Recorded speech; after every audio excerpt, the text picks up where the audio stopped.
আমরা এখন আলোচনা করব দুটো ঘটনা, একটা ভালো একটা খারাপ। একটা হলো জিন্নার একটা কথা ছিল যে I and my steno had created Pakistan স্ম্যাক পাকিস্তান। তাহলে আমি এবং আমার যে পিয়ন সে মিলে কী করছি, আমরা পাকিস্তানের ম্যাপটা তৈরি করেছি।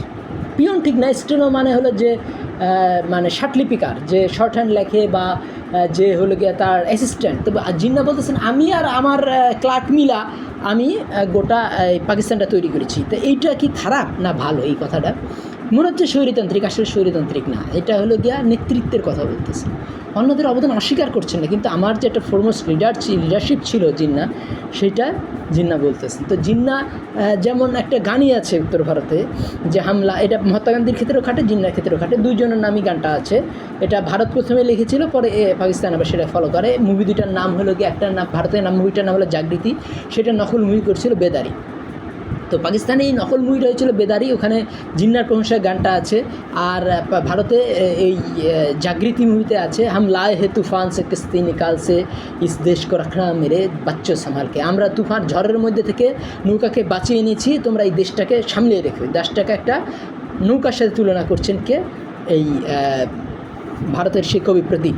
পরে পাকিস্তানও গানটা নকল করে। তো এই যে মানে উত্তর ভারতে একটা কথা আছে, मैं अकेला ही ছাড়া তা জানিবে মঞ্জিল মাগা লোক আতে গায়ে কারওয়া বানতা গায়ে। আমি একলাই গেছিলাম লক্ষ্যের দিকে, এবং পিছনে আমার লোক আসতে লাগলো, এবং কারওয়া মানে একটা ক্যারাভান তৈরি হলো। তো এখানে এটা গেলো কি লিডারশিপ, যে তুমি লিডার হও, হ্যাঁ, যেমন সেটাকে অনুসরণ করে নজরুল বলেছিলেন কে আসো জওয়ান হও অগোয়ান হাকিছে ভবিষ্যৎ।